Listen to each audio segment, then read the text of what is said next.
Hello everyone, नमस्कार दोस्तों। Continue करते हैं अपनी डिस्कशन को हम लोग बुद्धिज़्म एंड जैनिज़्म टॉपिक की। और आज बात करते हैं हम लोग न्यू रिलीजियस ट्रेडिशंस के बारे में। यानी कि यहाँ पर हम लोग न्यू रिलीजियस ट्रेडिशन मतलब अपार्ट फ्रॉम बुद्धिज़्म हम लोग और भी रिलीजियस ट्रेडिशंस के बारे में स्टडी करेंगे और मेजरली हिंदुज़्म के बारे में स्टडी करेंगे। लेकिन उससे पहले ये टॉपिक आपको ये बताना चाहता है कि Buddhism as a school of thought ना इंटैक्ट नहीं रहा जैसा वो ओरिजिनल फॉर्म के अंदर डेवलप हुआ था। समझने की कोशिश करना बात को। ओरिजिनल जिस प्रकार से बुद्धिज्म था, बाद में जब गौतम बुद्ध की डेथ हो गई, महापरिनिर्वाण उनका हो गया, उस इवेंट के बाद ना इनके फॉलोअर्स के बीच में एक डिस्प्यूट शुरू हो गया। गौतम बुद्ध से जब पूछा जाता था, जैसे आनंद ने भी पूछा था, याद है उनके बगल में जब वो शरीर अपना छोड़ने वाले थे, बगल में बैठ के पूछा था कि आप मरने के बाद हम क्या करेंगे, हमें कोई दिशा दिखाओ कि आपकी टीचिंग्स को कैसे प्रिजर्व करके रखना है। तो बुद्धा ने क्या वर्ड निकाला था कि थूपा बना देना, है ना, पिलर्स वगैरह बनाकर ऐसा ऐसा करके। वो चलो ठीक है, लेकिन बुद्धा से जब पूछा जाता था तो बुद्धा कहते थे भाई मैं कोई भगवान वगैरह नहीं हूँ। लेकिन अब दूसरे फॉलोअर्स ये बोलते थे कि यार भगवान अपने मुंह से इंट्रोडक्शन थोड़ी ना देंगे कि मैं भगवान हूँ। बुद्धा भगवान थे। और ओरिजिनल उनके फॉलोअर्स बोलते थे कि बुद्धा मना करके गए थे कि उनको भगवान के रूप में ना पूजा जाए। लेकिन दूसरे फॉलोअर्स बोलते थे कि नहीं यार वो तो मना करेंगे ही, लेकिन भगवान के रूप में इनको पूजना जो है वो इम्पॉर्टेंट है ताकि इनकी मेमोरीज और जो इनके स्कल्पचर्स हैं वो प्रिजर्व रहें। तो एक डिस्प्यूट शुरू हो गया। डिस्प्यूट शुरू होने के बाद जो फॉलोअर्स इनको मूर्ति रूप में पूजना चाहते थे उन्होंने कहा हम अलग हो रहे हैं, और जो लोग ओरिजिनल फॉर्म में अगर इनको इंटैक्ट रखना चाहते तो उन्होंने कहा हमें तुम्हारे साथ वैसे भी नहीं रहना। तो अब एक नया फॉर्म ऑफ बुद्धिज्म जो है वो स्टार्ट हुआ। ठीक है, अब बात करते हैं development of Mahayana Buddhism. First century CE के टाइम पर, ठीक है, बुद्धिस्ट आइडियाज और प्रैक्टिसेस में काफी ज्यादा चेंज आया। अब ये देख रहे हो, यानी कि ये स्कूल कब बना? First century CE. ये बीसी है कि एडी है, बताओ? एडी है। ठीक है, मॉडर्न मतलब ये मतलब क्या कहते हैं, एंशियंट एरा से होते होते अब ये बीसी से होते होते एडी तक पहुंच गया, सी तक पहुंच गया है। जो पुरानी बुद्धिस्ट टीचिंग्स थी ना, उन्होंने काफ़ी ज़्यादा इंपॉर्टेंस दी थी कि ओरिजिनल जो फॉर्म ऑफ बुद्धिज्म था कि आपका ना खुद का एफर्ट बहुत मायने रखता है अगर आप निबन अटेन करना चाहते हो। निबन याद है ना, कि आपका कंट्रोल आपके शरीर के ऊपर इस प्रकार से होना चाहिए डैट आप ये डिसाइड कर सको कि आपकी आत्मा को कब शरीर आपका छोड़ना है। ठीक है, निबंध की प्रैक्टिस। जैसे मैं उस दिन मजाक कर रहा था कि ठाकुराइन मैं तुम्हें ये वाली मेडिटेशन सिखाऊंगा कि निबंध कैसे करो। ठीक है, besides Buddha was regarded as human being by his original followers. वो ये मानते थे कि बुद्धा एक नॉर्मल पर्सन है जिन्होंने एनलाइटनमेंट अटेन करी थी, निबंध अटेन करा था अपने खुद के इंडिविजुअल एफर्ट से। तो अगर बुद्धा ने ये वाला काम करा था तो क्या बाकी इंसान भी इस पृथ्वी के ऊपर ये वाला काम कर सकते हैं क्या? एनलाइटनमेंट को अटेन कर सकते हैं क्या? सारे सवालों के जवाब की खोज कर सकते हैं क्या खुद के अंदर से? बताओ, कर सकते हैं, है ना? और बुद्धा ने देखो जो भी लोगों एनलाइटनमेंट अटेन करने के बाद जो भी लोगों को वो एक मार्ग दिखाते थे, एक रास्ता दिखाते थे, तो इसके बेसिस पर कई लोग हमने पढ़ा है ना, अंबर उनको मैजिशियन समझ लेते थे, ऐसा समझ लेते थे कि ये मुर्दे को भी जिंदा कर सकते हैं। जैसे याद है वो लेडी आई थी इनके पास कि मेरे बेटे को जिंदा कर दो, है ना? लेकिन फिर भी बुद्धा क्या बोलते थे, देखो मैं कोई ऐसा कोई महान आत्मा या कोई भगवान का रूप नहीं हूं, मैंने बस अपने आप को देख लिया है, अपने आप को जान लिया है, अपने अंदर अपने अस्तित्व को पहचान लिया है। अगर आप लोग भी ये कर लो तो जैसा आप मुझे इज्जत दे रहे हो ये आप लोग भी, आप लोगों को भी मिलेगी। आप बस अपने एफर्ट मारो, मैंने बस एफर्ट मारा है, मैं हमेशा के लिए अपने अस्तित्व को, अपनी एग्जिस्टेंस को पहचान गया हूं। और बुद्धा ने कहा ये वाला काम कोई भी कर सकता है। तो यही वाला ज्ञान बुद्धा ने अपने शिष्यों को देने की कोशिश करी। लेकिन जो शुरू में 5 शिष्य थे डियर पार्क के अंदर, वो सुनकर भाग गए कुछ दिनों बाद बुद्धा से। फिर मोनेस्ट्रीज वगैरह जब बनी तो आनंद वगैरह जैसे जो स्टूडेंट्स थे वो लाइफ टाइम जुड़े रहे इनके साथ, कि इन्होंने कहा कि हमें कुछ ना कुछ तो सीखना है इनसे, और इनके पास रहकर जितना सुकून मिलता है ना उतना हमें नहीं मतलब हमें कहीं और नहीं मिलता। तो ओरिजिनल फॉलोअर्स जो थे वो ये क्या देख रहे थे बुद्धा को, कैसा गॉड की ह्यूमन बीइंग की फॉर्म में, बताओ, ह्यूमन बीइंग की फॉर्म में। ठीक है, और क्या बुद्धा का भी यही मानना था कि एक नॉर्मल इंसान भी निबन की मतलब एनलाइटनमेंट और निबन की प्राप्ति कर सकता है अपने खुद के एफर्ट से? बुद्धा का यही मानना था ना?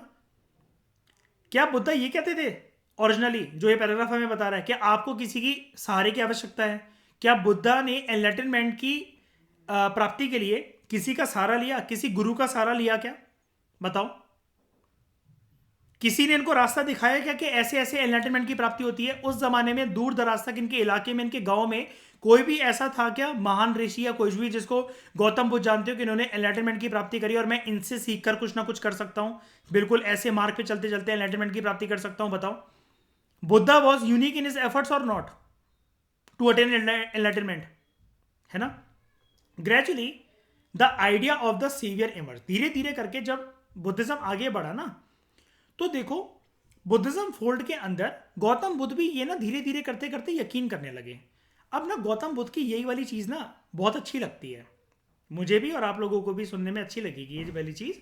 गौतम बुद्ध ने एनलाइटनमेंट अटेन कर लिया था, इसका मतलब ये नहीं कि उन्होंने लाइफ टाइम कोई ना अपना नेचर कभी चेंज नहीं करा, कभी व्यवहार चेंज नहीं करा, कुछ नया सीखना या लर्निंग को उन्होंने कभी रोक दिया। शुरू शुरू में उनका ये मानना था कि भैया जैसे मैंने एनलाइटनमेंट अटेन करी है ना, कोई भी कर सकता है। मैं नॉर्मल इंसान के रूप में पैदा हुआ था, मैं प्रिंस था, मेरी मम्मी तो मुझे कदम नहीं रखने देती थी धूल मिट्टी में वगैरह कुछ भी करके, और मैंने कहाँ से कहाँ चलते अपने जीवन के अस्तित्व की खोज कर ली, तो कोई भी कर सकता है। लेकिन फिर ना बुद्धा ने जब मोनेस्ट्रीज वगैरह में लोगों को देखा, और स्पेशली डियर पार्क में जो 5 शिष्य थे इनके, उन 5 शिष्यों का नाम बताऊंगा मैं शाइनी, जब पूनम दलाल दहिया वगैरह करेंगे हम लोग हायर स्टैंडर्ड की बुक। अभी मतलब नहीं है यहाँ पर उनके नाम का बात, उनका हम लोग नाम लें यहाँ पर, उस बारे में बात करने का कोई मतलब नहीं है। लेकिन 5 शिष्य जो थे उनको ज्ञान देकर और उनका कुछ दिनों बाद भाग जाना, अरे फालतू का ज्ञान दे रहा है, पता नहीं क्या बताया जा रहा है जीवन के अस्तित्व के बारे में, जो भी था, ज़्यादा कोई जैसे मैंने आपको बताया था कोई महान बातें करता है तो वो भी हमें पागल लगता है, तो वो लोग छोड़ के भाग गए। फिर मोनेस्ट्रीज में भी कुछ कुछ लोग छोड़कर भाग जाते थे। तो बुद्धा को एक चीज़ ये समझ में आ गई कि एनलाइटनमेंट की प्राप्ति के लिए ना जैसा मैंने कर ली, ज़रूरी नहीं है हर कोई कर सके खुद के एफर्ट से। कभी कभार किसी को ना एक टीचर के सहारे की आवश्यकता है। मैं कई लोगों का टीचर जैसे अभी बना हुआ हूं, मैं इन लोगों को सिखा देता हूं, लेकिन बहुत सारे ऐसे भी तो लोग हैं जो कि सारे के सारे मेरी मोनेस्ट्रीज में नहीं आ सकते, जो कि आना चाहते हैं, वो बहुत दूर दराज के इलाके में रहना चाहते हैं। और बुद्धा ये जानते थे इस पृथ्वी पर हर एक इंसान इसी खोज में परेशान है कि मैं कौन हूं, मैं किसके लिए पैदा हुआ हूं, मेरे से कौन प्यार करता है, मैं दुनिया की अटैचमेंट्स में उलझा हुआ हूं। मेरे पास 1 करोड़ है तो अब मैं इस लालच में हूं कि मैं उसको 10 करोड़ बनाऊं, 10 करोड़ है तो इस लालच में जुड़ा हुआ हूं कि 100 करोड़ बनाऊं। मतलब डिजायर नीड इंसान की खत्म ही नहीं होती। उसे बिस्तर पर रात को जाते जाते चैन की नींद नहीं आती, क्योंकि कुछ ना कुछ उसके दिमाग में चल रहा होता है, क्योंकि वो उसने अपने अस्तित्व को नहीं पहचाना। तो बुद्धा ने कहा ये चीज़ मुझे पता लग गई ना, ज़रूरी नहीं है हर किसी को पता लग सके अपने खुद के एफर्ट से, इसलिए मैंने ओन एफर्ट्स को ये मार्क कर रखा है। ग्रेजुअली धीरे धीरे जब Buddhism as a school of thought आगे बढ़ा, तो गौतम बुद्धा ने ये एक्सेप्ट कर लिया कि यस, अगर हमें लोगों के अस्तित्व को रियलाइज करवा रहा है और उनको एनलाइटनमेंट की प्राप्ति करवानी है, तो एक सेवियर होना चाहिए। अब ये सेवियर कोई नहीं है, सेवियर मतलब आप सोच रहे हो कि कोई बचाने वाला, ये बचाने वाला पर्सन मतलब किस चीज़ से, कि आपके अंदर जो तूफान और दिन भर महाभारत जो चलता रहता है ना, मैं कौन हूँ, मैं क्या हूँ, मैं ये ले लूँ, मैं वो ले लूँ, मेरी इससे शादी हो जाए, मेरी उससे शादी हो जाए, मुझे इतने पैसे मिल जाए, ये मिल जाए, ये आपको इन चीज़ों से वो इंसान बचा सके। अब जो आपको इन चीज़ों से बचा सक रहा है, तो वो आपके जीवन का टीचर है। जैसे मैं आपको यूपीएससी के लिए पढ़ा रहा हूँ, आप स्कूल में कहीं गए होगे, आप कोचिंग में गए होगे, आपके जिम ट्रेनर होते होंगे, आपके योगा इंस्ट्रक्टर होते होंगे, स्विमिंग इंस्ट्रक्टर होते होंगे, आपके लाइफ में सब टीचर है, लेकिन आपको जीवन का ज्ञान जो दे, एक जीवन का टीचर भी होना चाहिए। तो बुद्धा का ये मानना था कि एक ऐसा टीचर जो कि आपको एनलाइटनमेंट की प्राप्ति करवा सके ना, है ना, और सेलिब्रेशन के रास्ते पर लेकर जाए। तो यहाँ पर Buddhism as a school of thought के अंदर कंसेप्ट पहली बार आता है गौतम बुद्धा के मुंह से निकलता हुआ, बोधिसत्व। यही है बोधिसत्तास कह लो, मुझे बोधिसत्वास लिखना अच्छा लगता है, मैं बोधिसत्वास ही लिखता हूँ, ठीक है। तो दोनों word, both words are correct. तो it was believe that he was the one, ये जो सेवियर है ना, he was the one who could ensure salvation, कि आप जो साइकिल है बर्थ रीबर्थ में उसमें फंसे ना रहो, अपने अस्तित्व को पहचान लो और मोक्ष की प्राप्ति कर सको। तो बोधिसत्वास का कंसेप्ट जो है वो इमर्ज हुआ। कौन थे बोधिसत्वास? शुरू में ही मैंने बता दिया था ये टीचर्स थे। अच्छा, यही अगर जैनिज्म के अंदर होता तो बोधिसत्वास एज अ टीचर, उधर नाम क्या हो जाता इनका? क्या नाम हो जाता इनका? हाँ, तीर्थंकर। ठीक है। अब ना बोधिसत्वास एक ऐसे लोग हैं, मान लो फॉर एग्जांपल जो शुरू शुरू में सबसे पहले बोधिसत्वास रहे होंगे, मैं दिन रात गौतम बुद्ध के अगल बगल बैठा हुआ हूं, उनकी मोनेस्ट्री में रहता हूं, मुझे बड़ा सुकून मिलता है कि जिस हिसाब से वो मुझे सिखाते हैं कि दीपांग ऐसे करके अपने चक्रास को खोलो, ये वाली मेडिटेशन करके तुम इस चीज़ की प्राप्ति कर सकते हो, अपनी खोज को पहचानो। और ये मेडिटेशन ऐसा नहीं होता कि आपने एक दिन करी तो आपको एक ही बार में रियलाइज हो जाएगा। मान लो उन्होंने मुझे टास्क दिया कि दीपांग मैं तुम्हें 3 महीने दे रहा हूं, इस चीज़ का तुम्हें जवाब देना है, किसी से पूछ कर नहीं, तुम्हारे मन के अंदर से जो आवाज आएगी उसके बेसिस पर। तो मैंने कहा 3 महीने का समय क्यों? गौतम बुद्ध ने बोला हो सकता है तुम्हें इससे पहले प्राप्ति हो जाए इस आंसर की दीपांग, लेकिन तुम ये 3 महीने तक करते रहो, ये वाली मेडिटेशन करो, मैं तुम्हें एक हायर लेवल की मेडिटेशन पर लेकर जा रहा हूँ। तो ऐसे करके टास्क देते थे, धीरे धीरे करते करते अलग अलग मेडिटेशन की प्रक्रियाएं, अपने आप की खोज, अपना हम्बल नेचर डेवलप करते करते मैं एनलाइटनमेंट की प्राप्ति कर गया। और गौतम बुद्ध ने बताया तुम एनलाइटनमेंट की प्राप्ति कर चुके हो कुछ महीने पहले। मैंने कहा वाह, मुझे तो पता भी नहीं था। तो मैंने कहा अब क्या मैं मोक्ष को प्राप्त कर सकता हूं? तो उन्होंने कहा बिल्कुल, तुम ये जो अब साइकिल है बर्थ एंड रीबर्थ के, तुम इससे बच चुके हो, बच सकते हो। क्योंकि मैं उनको ये बताता था कि अब बुद्धा जी बात ऐसी है कि अब मुझे ना मजे नहीं आते कि ये मैं ये अटेन कर लूँ, वो अटेन कर लूँ, ऐसा कर लूँ, ये कर लूँ। क्योंकि अब उन्होंने बोला, मैं ये सारे एग्जाम्पल दे रहा हूँ कि स्टोरी बना रहा हूँ मैं। उन्होंने मुझे बोला क्योंकि दिव्यांग तुम अपने अस्तित्व को पहचान चुके हो आज से कुछ महीने पहले, इसलिए तुम्हें अब ये सब चीज़ें फीकी लगती हैं। तो उन्होंने कहा तुम्हें किस में मजे आते हैं? मैं कहा मुझे मजे आते हैं कि मैं दूसरों की मदद करूं, दूसरों को जीवन का रास्ता दिखाऊं, ठीक है, और अपने अंदर और खोज करूं, शांति अवस्था में रहूं। जो गुस्सा कोई कर रहा है तो मैं उसको ऑब्जर्व करूं कि मैं भी ऐसा एक टाइम पे हुआ करता था और आज मैं कितना शांत आत्मा हो गया हूं। तो उन्होंने कहा वेरी गुड, अब तुम ना ये टीचर बन के दीपांग, तुम अच्छे टीचर बन गए, और तुम ये जाकर ना दूसरों को ये ज्ञान दुनिया में जाकर सिखाओ, दुनिया में रियल प्रॉब्लम जाके सड़क पे खड़े होकर लोगों की ऑब्जर्व करो, उनको बोलो, उनको समझाओ। तो मैंने कहा ये कैसे समझेंगे? उन्होंने कहा देखो दीपांग, तुम्हें जो एनलाइटनमेंट की जो प्राप्ति हो गई है ना, जितनी तुमने मेडिटेशन करी है, इसके बेसिस पर तुम्हारे मुंह से, तुम्हारे मुख से खुद ऐसे शब्द निकलेंगे कि लोग ना विनम्र भाव से तुम्हारे पास आना चाहेंगे, क्योंकि तुम्हारे खुद के विनम्र भाव है इस वजह से। मैं कहा ठीक है, करके देख लेते हैं एक बार को ऐसा। तो अब कुछ कुछ लोगों के पास में जाता था, वो मेरी बातें सुन के भाग जाते थे, कुछ लोग गाली गलौज देकर चले जाते थे मुझे, लेकिन कुछ कुछ लोगों को सच में बातें समझ में आती थी। तो आपने वो एक मूवी देखी है जय हो मूवी देखी है सलमान खान की? उसमें एक पूरी की पूरी मूवी का एक थीम के ऊपर है कि आप 3 लोगों की मदद करो और उनसे कहना और वो 3 लोगों की मदद करे, ऐसे करके ये दुनिया को हम ब्यूटीफुल दुनिया बना सकते हैं। देखिए, है ना? तो यही चीज़ है कि ऐसे करते करते मैंने दूसरों को सिखाया, ये करा, मतलब उनको ज्ञान की प्राप्ति दी कि वो अपने जीवन के अस्तित्व को कैसे पहचान सकते हैं। तो बेसिकली ये एक ऐसे टीचर्स हैं who are deeply compassionate beings. मैं जो हेल्प करने सड़क पर निकला हुआ हूँ, तो ऑब्वियसली बात है मेरे अंदर कंपैशन है ना, कि मैं दूसरों को without getting anything in return, even expectation भी नहीं है मुझे मुझे किसी से कुछ मिले, मैं एक कंपैशनेट बीइंग बनकर मैं उनकी मदद कर रहा हूँ, ताकि मैं उन लोगों को निबन का रास्ता, है ना, एनलाइटनमेंट का रास्ता, सेलिब्रेशन का रास्ता, मोक्ष का रास्ता, ये सब दिखा सकूं। कि हु एक्यूमुलेटेड मेरिट, बोधिसत्वास वो लोग थे जो खुद केपेबल थे, एनलाइटनमेंट जिन्होंने अटेंड कर ली है, वो जीवन के अस्तित्व को जान गए हैं, निबन अटेन कर सकते हैं, कभी भी शरीर को छोड़, मतलब आत्मा कभी भी शरीर को छोड़ के जा सकती है, ये कंट्रोल में आ गया ये वाली चीज। और ये चीज गौतम बुद्ध के साथ रहते रहते उन्होंने एफर्ट्स मारे, वो कर लिए। लेकिन मैं फिर भी निबन अटेन नहीं कर रहा हूं। मैंने बुद्धा से बोला मैं बैठ जाऊं अब एक मेडिटेशन में और शरीर को छोड़ के चला जाऊं? उन्होंने बोला नहीं। मैंने बोला मैंने कंट्रोल गेन कर लिया है। उन्होंने बोला ये कंट्रोल तो मुझे भी है, मैं भी छोड़ के जा सकता हूँ, लेकिन मैं पहले आप लोगों को ट्रेन करना चाहता हूँ। तो मैंने कहा अब मुझे संसार में ना अटैचमेंट है ही नहीं, तो बुद्धा मुझे जाने दो प्लीज़, मैं प्राप्त करना चाहता हूँ मोक्ष को। उन्होंने बोला नहीं, देखो तुम्हें भी समझ में आ गया ना कि हम किस लिए पैदा हुए थे, क्या अस्तित्व था हमारा, और तुम ये चीज़ किसी को मुख से बोलकर नहीं समझा सकते। मैंने कहा बिल्कुल आप सही बोल रहे हो, जब मैं भी आपको सुनने पहली बार आया था ना, मुझे भी आपकी बातें बहुत फालतू लगती थी। तो उन्होंने बोला ऐसे और भी लोग हैं संसार में दुखी, जो कि इस दुनिया की उलझनों में उलझे हुए हैं, और इस संसार से तिनके भर, एक तीली भर कोई चीज़ लेकर नहीं जाएंगे जब वो शमशान घाट पहुंचेंगे। मैंने बोला बिल्कुल सही बोल रहे हो आप। तो उन्होंने बोला तुम अपना ना जो निबंध है ना, उसको होल्ड करके रख लो, मत छोड़ो अभी शरीर को, ठीक है। तुम अबंडन कर सकते हो इस वर्ल्ड को, लेकिन इसको होल्ड करके रख लो। तुम सेलिब्रेशन अभी अटेन मत करो, तुम दूसरों की एक बारी मदद करवा दो। मैंने बोला कब तक करवानी है, उन्होंने बोला जब तक जितनों की कर सकते हो। जिस दिन तुम्हारे अंदर से आवाज़ आए कि बस इतना मैं कर सकता था, ये नॉलेज किसी और को ट्रांसफर कर दो, फिर उनको बोलना कि दूसरों को भी मदद कर देना, तब तक तुम अपने शरीर को छोड़कर चले जाना। और ये चीज़ ना, मैं आपको सच बता रहा हूँ, मतलब ये सिर्फ बुद्धिज्म के साथ नहीं है और ये झूठी चीज़ नहीं है। बहुत सारे जो धर्म हैं, इवन हिंदुज्म के अंदर, वो ये जैनिज्म के अंदर बहुत सारे जो धर्म होते हैं, उसमें आप इंटेंस मेडिटेशन करके आपको पता है कि आप अपनी आत्मा को ना मन मर्जी से शरीर को छुड़वाने के लिए आप रेडी कर सकते हो।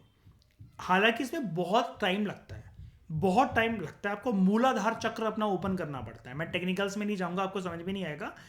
इसमें 16 साल की इंटेंस मेडिटेशन लगती है। मेधा नाड़ी को आपको ओपन करना पड़ता है, ओजस एक्यूमुलेशन, सीमेन रिटेंशन, इतना कुछ करना पड़ता है। लेकिन इस 16th ईयर के बाद ना आपकी photo identic memory, photogenic memory activate होती है। आपने चिट्टी की तरह, बिल्कुल चिट्टी रोबोट था ना, किताब देखी आपने, बिल्कुल एकदम से याद आपको सब कुछ, सारी चीजें याद। बुद्धिस्ट मंक के कभी, जो छोटे छोटे जो मंक होते हैं जो उनकी मोनेस्ट्री में आते हैं, जो बच्चे होते हैं, ये जब बड़े हो ना 11-12 साल के, कभी इनसे कोई आर्ग्यूमेंट, मतलब आर्ग्यूमेंट तो नहीं, मतलब कोई डिबेट एंड डिस्कशन करके देखना, आपको लगेगा आप पढ़े लिखे गवार हो, एक नंबर के, कुछ भी नहीं जानते आप। आपको शर्म आ जाएगी अपने ऊपर कि हम दुनिया में रहकर इतना कूल बनते फिरते हैं, वी नो अंग्रेजी, वी नो देश वो। आपको अपने आप पे शर्म आ जाएगी, आप निब्बे निब्बे से ज़्यादा कुछ भी नहीं हो। शांत दिमाग से जो एक बात कर सकता है ना कि छोटे मानव शरीर के अंदर, बच्चे के शरीर के अंदर इतना ज्यादा मेच्योरिटी के लेवल से कैसे बात करी जा सकती है, वो सिर्फ तब पॉसिबल है कि जब आपका दिमाग आपके कंट्रोल में और दिमाग शांत हो। कई लोग 40, 50, 25, 37 साल के भी हो जाते हैं, लेकिन फिर भी वो बचकांड हरकतें ही करते रहते हैं, क्योंकि दिल तो बच्चा है जी। ज़रूरी नहीं है कि मैच्योरिटी आपको आपकी उम्र के साथ साथ आ जाए, क्योंकि दिमाग शांत रहना बहुत ज़रूरी है, आपको नॉइजेस को मिटाना बहुत ज़रूरी है। मैं बात ऐसी नहीं कर रहा कि आपको शांत करने में बैठ के मेडिटेशन करनी चाहिए। आपके जो सोच विचार जो चलते रहते हैं ना दिमाग के अंदर, उसको कंट्रोल में लाना बहुत ज़रूरी है, मंकी माइंड को कंट्रोल करना बहुत ज़रूरी है। तो जब worship of images of the Buddha and bodhisattvas, ये एक इंपॉर्टेंट पार्ट बन गए इस नए ट्रेडिशन का। ट्रेडिशन का नाम मत भूलना, ट्रेडिशन का नाम है महायान बुद्धिज्म। महायान बुद्धिज्म, ठीक है। एंड ये बहुत फेमस इमेज है, ये मथुरा की जो इमेज है ना कि, और आप इसमें से आपको ये भी पता लग सकता है, क्वेश्चन ये बन सकता है, बुद्धिज्म एज अ ट्रेडिशन कहाँ कहाँ तक फैला, तो वो यूपी तक भी फैला, मथुरा, ठीक है। ये जो नई वे ऑफ थिंकिंग थी, इसको बोला गया महायान द ग्रेटर व्हीकल। बहुत सारे स्कूल्स होते हैं, बहुत सारे स्कूल्स में 12 से 18 स्कूल, लगभग 22 स्कूल आपको करवाऊंगा। पूनम दलाल दहिया को आने दो तब उस लेवल पे, अभी आप नॉर्मल सी बात समझ के चलो, ठीक है।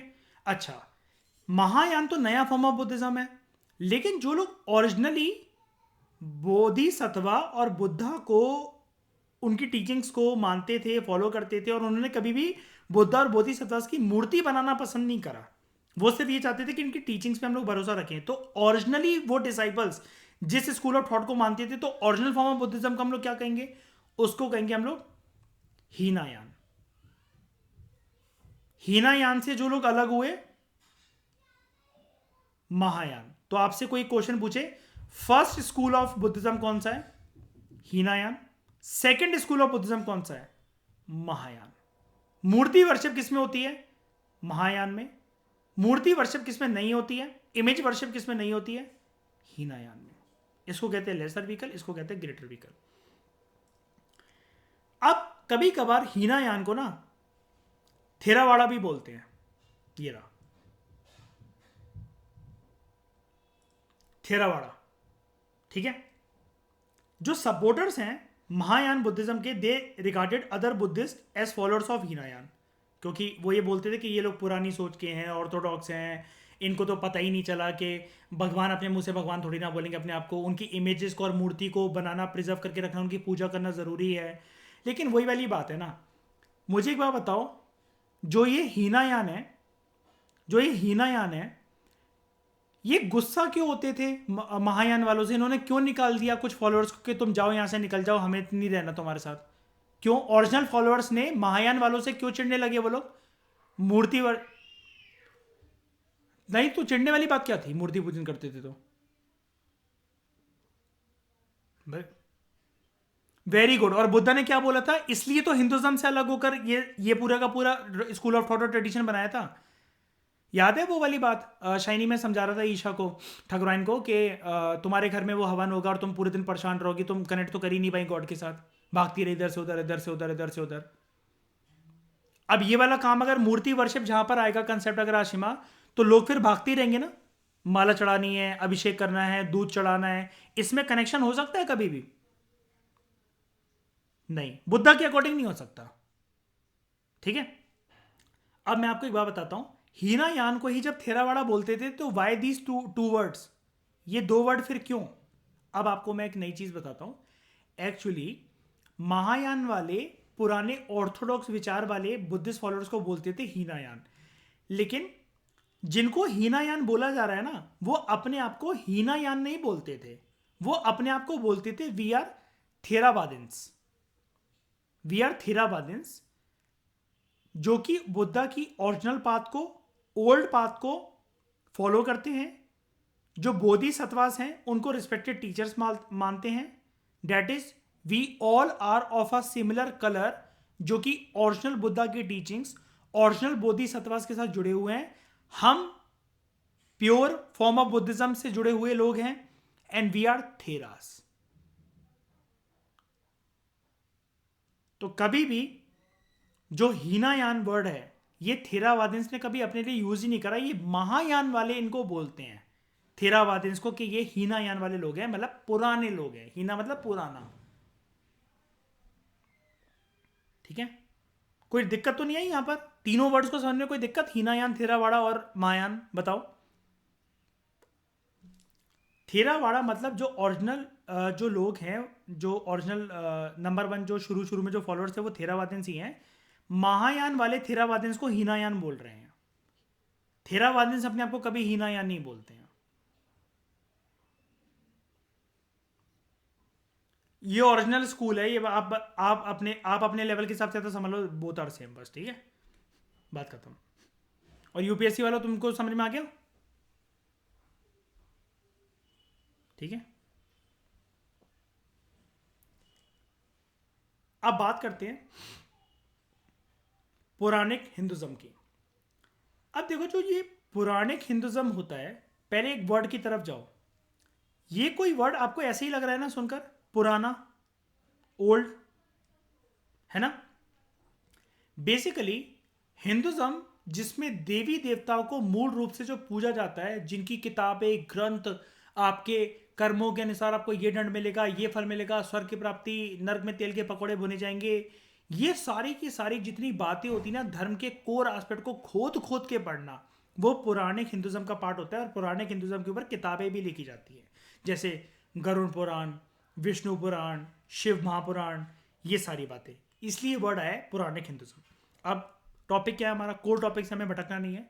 New religious tradition. एक तो मैंने आपको बताया कि एक स्कूल ऑफ थॉट अलग हो गया।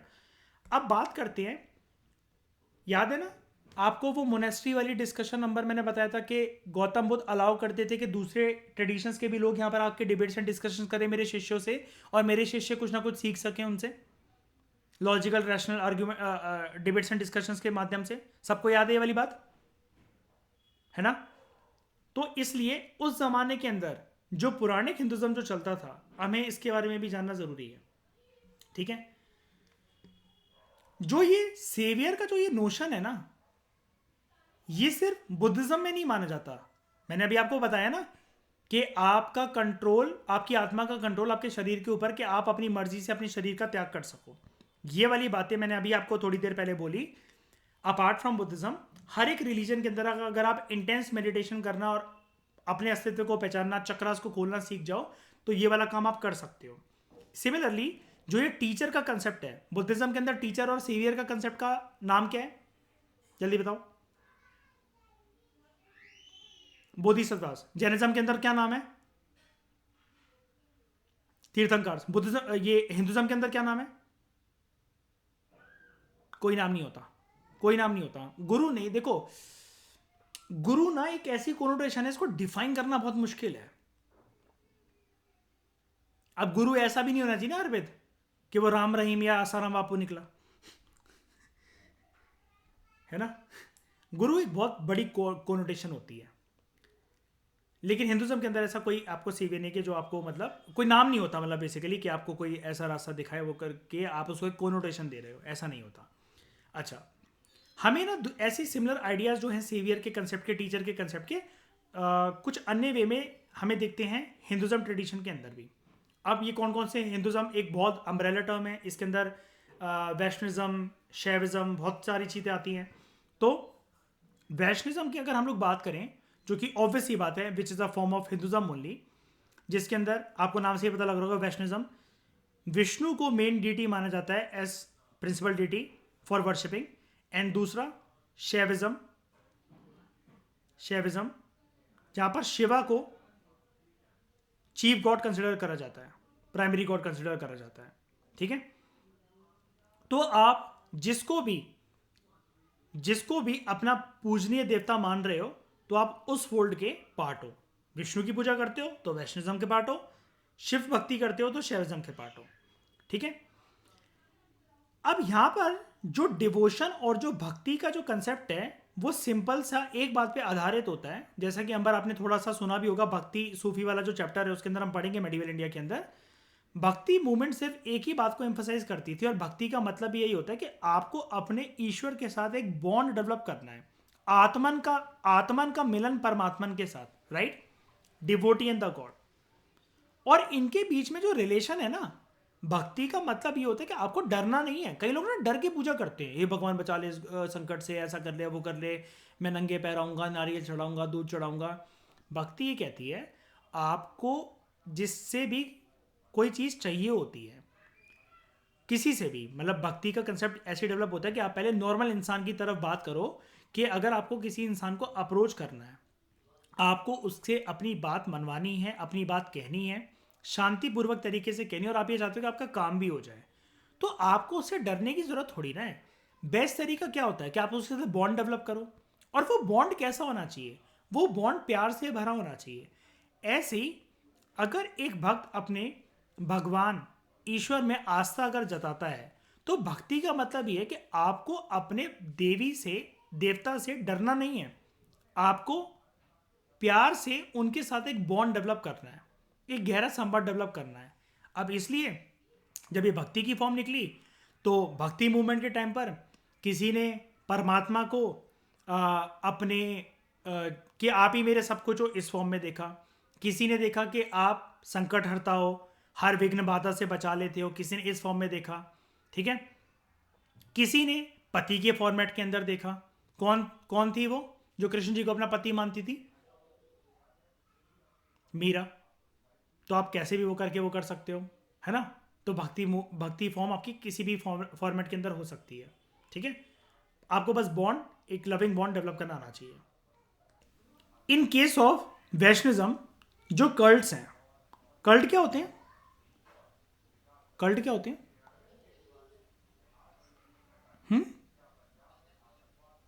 रूप जो होते हैं, है ना, वो अलग अलग अवतारों के अंदर और इनकारनेशंस के अंदर डेवलप हुए, एक देवी देवता के जीवन काल से जुड़े हुए, या फिर उनके अलग अलग बर्थ से जुड़े हुए। इस चीज़ को, इस कॉम्प्लिकेटेड चीज़ को इजी वे में समझाता हूँ। देखो, हम सब लोग इस बात को जानते हैं कि हिंदुज्म रिलीजन के अंदर 36 कोटि के देवी देवता माने जाते हैं, जिनको कई लोग ये भी कहते हैं कि 36 करोड़ देवी देवता, उससे भी ज़्यादा है, ठीक है, मान लिया। हमारे यहाँ हर एक देवी देवता के भिन्न भिन्न प्रकार के रूप होते हैं, कोई भी एक सिंगल रूप में आपको नहीं मिलेंगे, है ना। छोटी सी बात बता देता हूँ, महाभारत के युद्ध के टाइम पर जब अर्जुन शस्त्र उठाने से मना कर देते हैं कृष्ण के सामने, तो कृष्ण उनको अपना रियल अवतार दिखाते हैं कि नहीं दिखाते हैं, जिसमें सारे देवी देवता वो दिखाते हैं, इवन देवियां भी होती हैं उनके साथ अटैच, है ना। और शिव को अगर आप अगर आप देख लो, तो उनके लिए ऐसा बोला जाता है कि ये अघोरी हैं। अघोरी मतलब ना इनका कोई जन्म है, ना इनकी कोई मृत्यु है, लेकिन जब जब भगवान को धरती पे से पाप मिटाने होते हैं, दुश्मनों का विनाश करना होता है, रामायण के टाइम पर, महाभारत के टाइम पर, इवन जब ये चैप्टर स्टार्ट हुआ था मैंने इस टाइम पर भी आपको बताया। चलो इसके तो प्रूव है ना हमारे पास। गौतम बुद्ध सच में थे कि नहीं थे? वर्धमान महावीर सच में थे या फिर ये कहानियां हैं? बताओ, इनको माइथोलॉजिकल स्टोरीज कहोगे क्या? गौतम बुद्ध को माइथोलॉजिकल कहोगे फिगर? नहीं ना। तो लेकिन फिर भी मैंने आपको क्या बताया था कि ये किसके रूप है? क्या विश्वास करा जाता है? भगवान नहीं, मतलब नॉर्मल भगवान के रूप है, मतलब, है ना। धरती पर जो बोझ बढ़ गया है वहां पर ये पैदा हुआ है, और सिर्फ हमारी कंट्री में नहीं। कन्फ्यूशियस कौन सी कंट्री के अंदर? कौन सी कंट्री के अंदर? चाइना। जोरोआस्ट्रियन कौन सी कंट्री के अंदर? ईरान, है ना। या जिनका दूसरा नाम क्या, दूसरा नाम क्या था? जराथुस्त्र, है ना। अब विष्णु के इनकारनेशंस, इनके जो रूप हैं, ठीक है, अवतार हैं, कितने माने जाते हैं? 10। ठीक है। These were the forms that the deity was believe to have assumed. अलग अलग समय पर ये देवी देवताओं ने धारण करे ये वाले रूप, ताकि दुनिया को बचाया जाए जब यहां पर इविल फोर्सेस बहुत ज्यादा हावी होने लग जाती हैं धरती पर। अलग अलग कंट्री के अंदर अलग अलग अवतारों की पूजा होती है विष्णु की, ठीक है। जैसा मतलब रिकॉग्नाइज करा जाता है, each of these local deities as a form of Vishnu. और हर एक रिलीजन के लोगों को, रिलीजियस ट्रेडिशन को, ये वाला अवतार यूनिफाई करने की कोशिश करता है। जैसे कई लोग विष्णु के एक पर्टिकुलर अवतार की पूजा करना पसंद करते हैं, कई लोग कुछ और अवतार की पूजा करना पसंद करते हैं, ठीक है। जैसे आप यहां देखो, ये विष्णु का एक अवतार है, वराह अवतार, बोर अवतार। बोर बेसिकली होता है दोस्तों जंगली सुअर। बोर का मतलब होता है जंगली सुअर। तो वराह अवतार है इनका। ये धरती मां को बचा रहे हैं, ठीक है। और ये आपको जो पूरे का पूरा नकाशी है, ये एहोल कर्नाटका में देखने को मिलेगी। जो एहोल टेम्पल है वहां पर 6th सेंचुरी बीसी की नकाशी है। विष्णु ने यह अवतार क्यों लिया था? दुनिया को बचाने की, धरती मां को बचाने के लिए, ठीक है। ऐसे जो सिंधी लोग हैं वो झूलेलाल की पूजा करते हैं। सुना होगा आप में से किसी लोगों ने। झूलेलाल किसके अवतार है?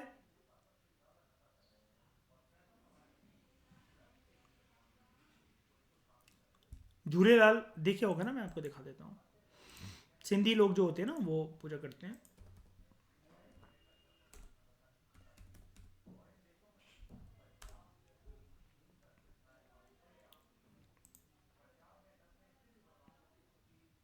झूलेलाल देखे होंगे, सिंधी लोग काफी मानते हैं।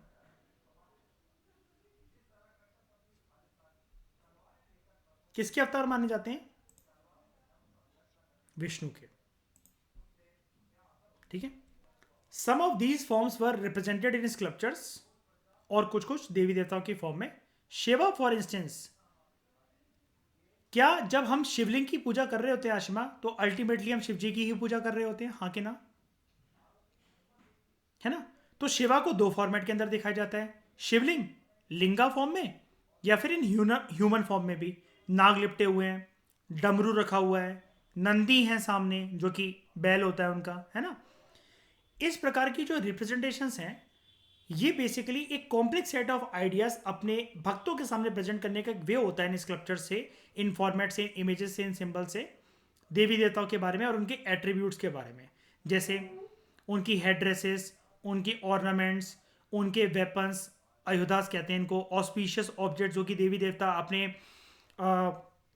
हाथों में होल्ड करते हैं। जैसे मतलब मान लो कि अगर आपके पास पैसे आए हैं आशिमा, कहीं कहीं से 1000 रुपये आए हैं, और आप वो घर पर लक्ष्मी माँ को चढ़ाना चाहते हो, तो कहाँ रखोगे? लक्ष्मी माँ के सामने उनके चरणों में रखोगे या उनके हाथ में रखोगे? अगर जगह है तो बताओ।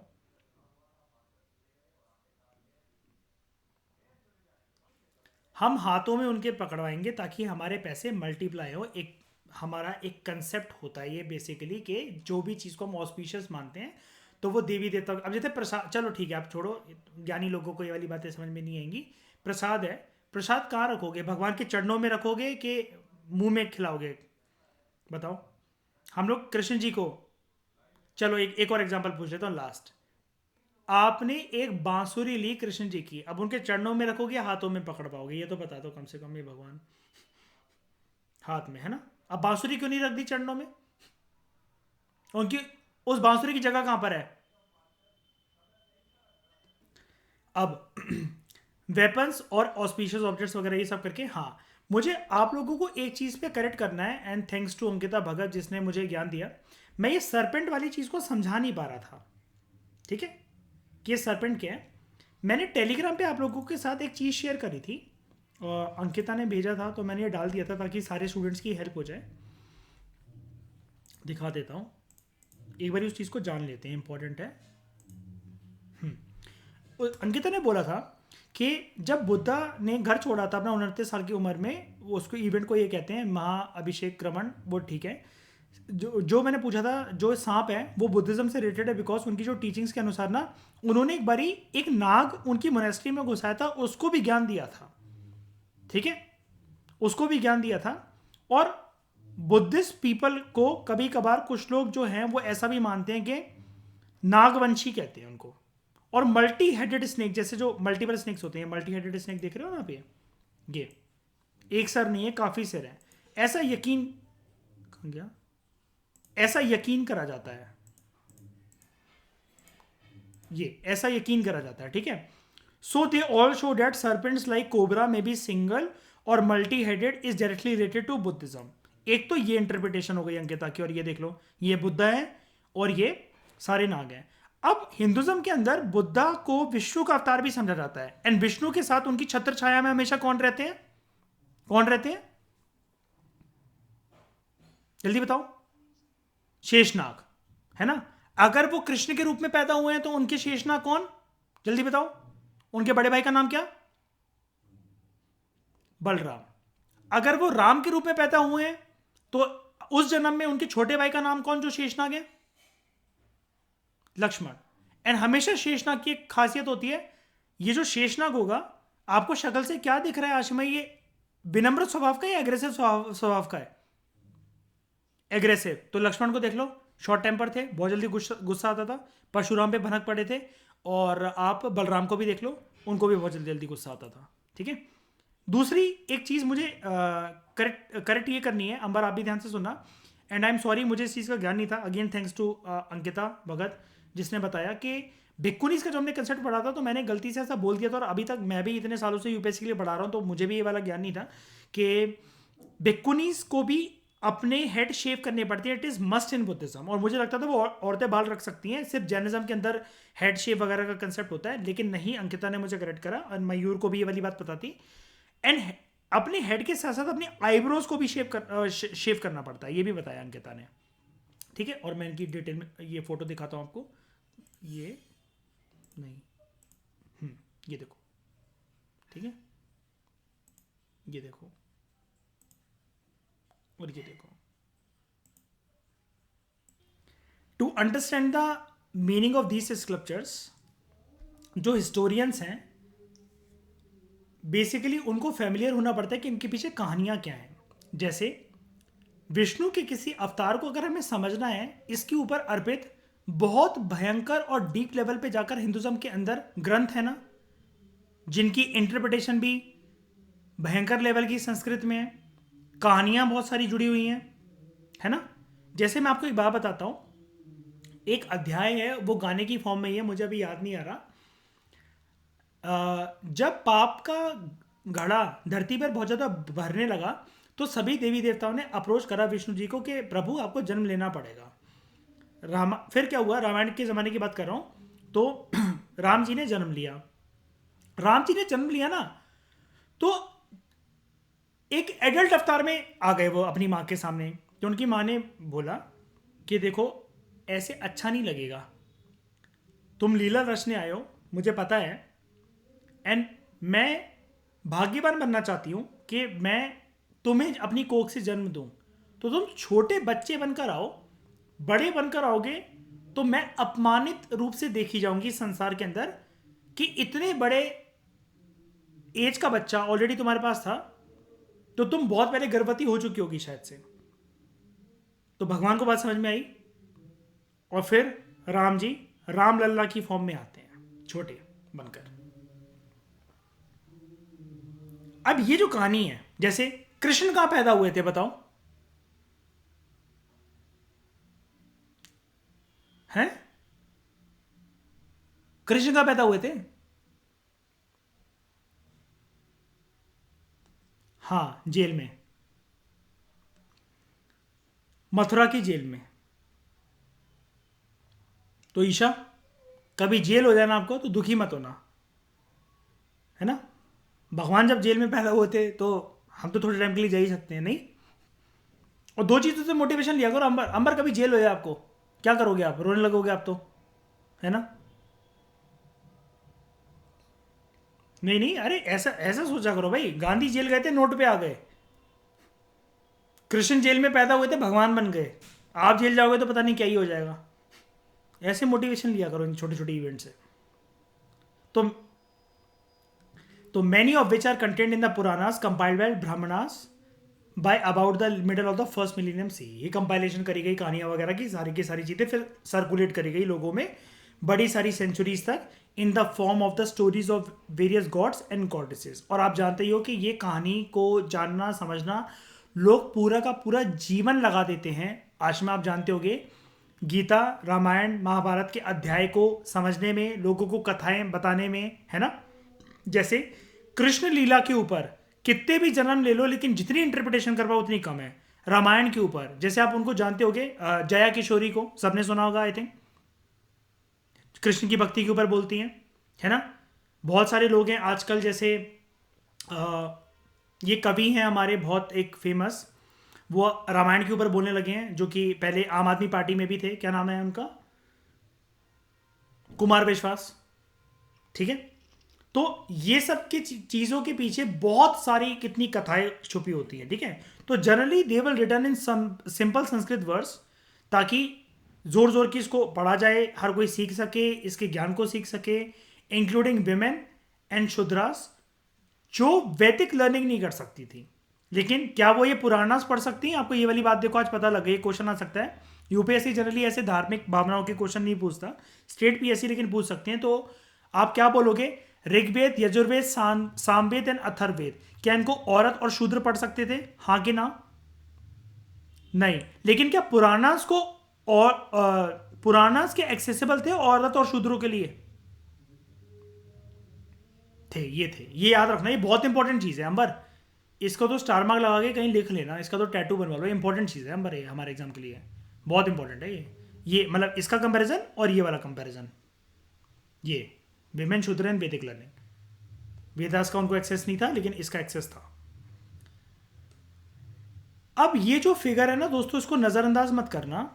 दुर्गा माँ की एक ये स्कल्पचर है। सबसे पहले तो आपको ये क्वेश्चन आ सकता है बहुत सारे एग्जाम्स के अंदर कि महाबलीपुरम टेम्पल कहां पर है? 6 क्लास की जो पुरानी एनसीईआरटी हुआ करती थी, मतलब अभी जो एडिक्शन चल रहा है इससे पहले वाला, या इससे 2006-7 की जो बुक थी, उसके जो कवर फोटो है ना, जो बैक का कवर था, उस पे महाबलीपुरम का टेम्पल बना हुआ था। ये लिखा नहीं हुआ था कि महाबलीपुरम है कहां पर, बस टेम्पल लिखा हुआ था। सर्च मारोगे तो मिलेगा कि तमिलनाडु के अंदर, और पास में state PSC like UPPSC, MPPSC इसके ऊपर क्वेश्चन पूछ चुके हैं। अंबर, ये क्वेश्चन आ सकता है कि महाबलीपुरम टेम्पल कहां पर है। दूसरा क्वेश्चन ये बन सकता है कि महाबलीपुरम टेम्पल कौन सी देवी के ऊपर बना हुआ है?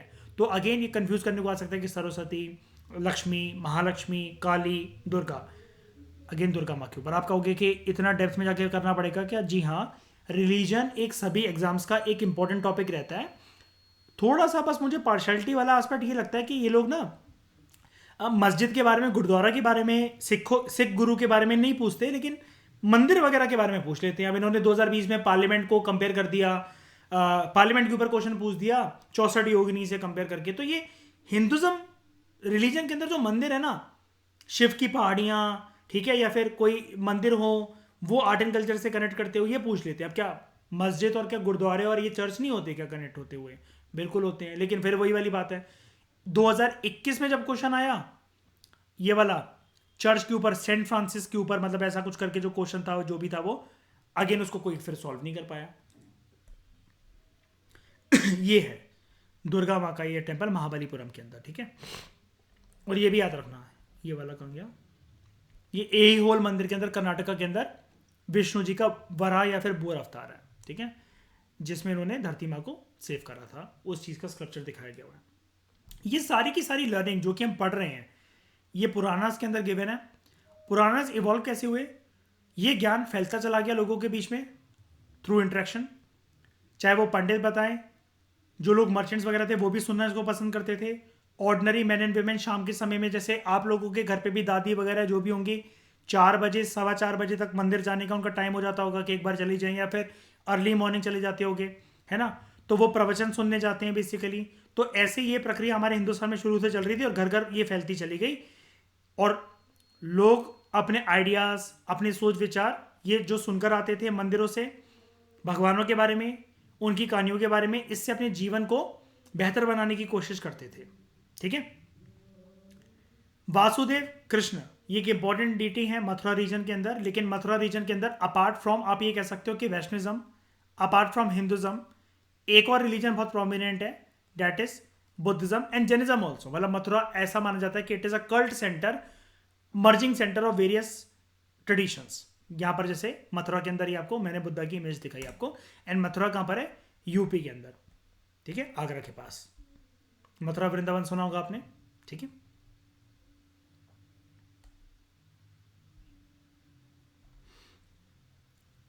इस डिस्कशन में फिलहाल इतना ही। Thank you very much for discussion.